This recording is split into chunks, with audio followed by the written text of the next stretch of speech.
ക്ഷമിക്കണം. എനിക്കിനി ചോദിക്കാനുള്ളത് മൗലിദ് ഓതിനെ കുറിച്ചാണ്. ഇമാം സുയൂത്തി അദ്ദേഹത്തിന്റെ ഫതാവയിൽ പറയുന്നു, മൗലിദ് ബിദ്അത്താണ്, ഇബ്താലൂൻ, അത് തീറ്റയ്ക്ക് വേണ്ടി ഉണ്ടാക്കിയതാണ്. ഇതിനെക്കുറിച്ച് എന്ത് പറയുന്നു? ഇമാം സുയൂത്തി റളിയല്ലാഹു അൻഹുവിന്റെ അൽ-ഹാവിൽ ഫതാവ എന്ന ഗ്രന്ഥത്തിൽ നിന്ന് ഉദ്ധരിച്ചതിന്റെ ആ മുകളിലെ ഭാഗം ഒന്ന് വായിക്കും. എത്ര നിങ്ങൾക്കുള്ള മറുപടി ഉണ്ട്. ലാസ്റ്റ് ഭാഗമാണ്, അതിന്റെ ഇടയിൽ നിന്ന് ഏതോ ഒരു അല്പങ്ങൾ വായിച്ചതാണ്. ബഹുമാനപ്പെട്ട ഇമാം സുയൂത്തി റഹ്മത്തുള്ളാഹി അലൈഹിയുടെ അൽ-ഹാവി മിൻ ഫതാവ എന്ന മഹാനവറുകളുടെ നിങ്ങൾ ആ കുറിപ്പ് നോക്കി വായിച്ച കിതാബിന്റെ ഒറിജിനൽ കിതാബാണ് എന്റെ കയ്യിൽ ഉള്ളത്. അതുകൊണ്ട് തുടക്കങ്ങൾക്ക് വായിക്കാൻ കഴിയും. എന്നാ ശരി. മാത്രമല്ല, ഇതാണ് മുജാഹിദുകളുടെയും അതുപോലുള്ള ആളുകളുടെയൊക്കെ പരിപാടി.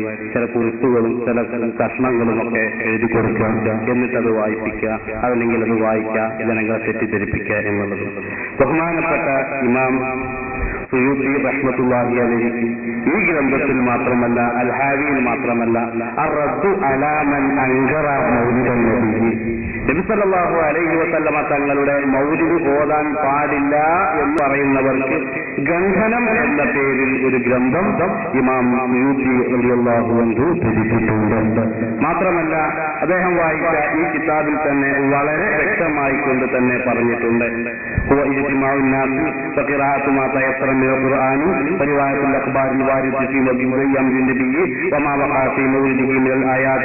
എന്ന് പറഞ്ഞതിന് ശേഷം ബഹുമാനപ്പെട്ടവർ പറയുന്നത് അത് നല്ല കാര്യമാണ്. അത് പ്രവർത്തിക്കുന്ന ആളുകൾക്ക് പ്രതിഫലം ലഭിക്കുന്ന വലിയ പുണ്യമുള്ള കാര്യമാണ്.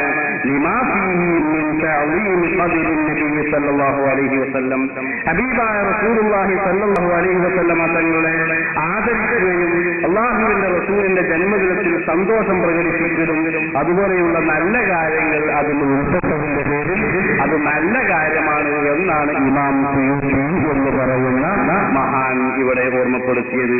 ഇമാം സുയൂത്തിയെ ഒരിക്കലും മുജാഹിദുകൾക്ക് തള്ളാൻ കഴിയില്ല.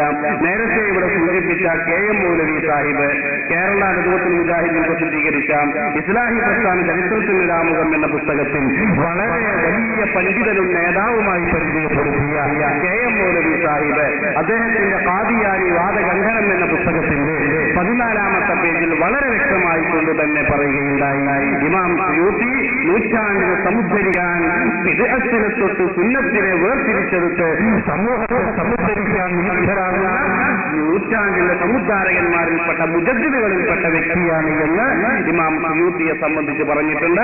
ആ ഇമാം സുയൂത്തി റഹ്മത്തുള്ളാഹി അലൈഹി വളരെ വസ്തുനിഷ്ഠമായി ഓർമ്മപ്പെടുത്തിയ വിഷയമാണ് മൗലിദ് കഴിക്കുക എന്നുള്ളത്. പിന്നെ ഖണ്ഡിക്കാൻ വേണ്ടി ബഹുമാനപ്പെട്ടവർ ചില ആളുകളെ ഉദ്ധരിച്ചിട്ടുണ്ട്. ആ ഉദ്ധരിച്ച ഭാഗമാണ് നിങ്ങൾ വായിച്ചത് എന്ന് ഓർമ്മപ്പെടുത്തുന്നു.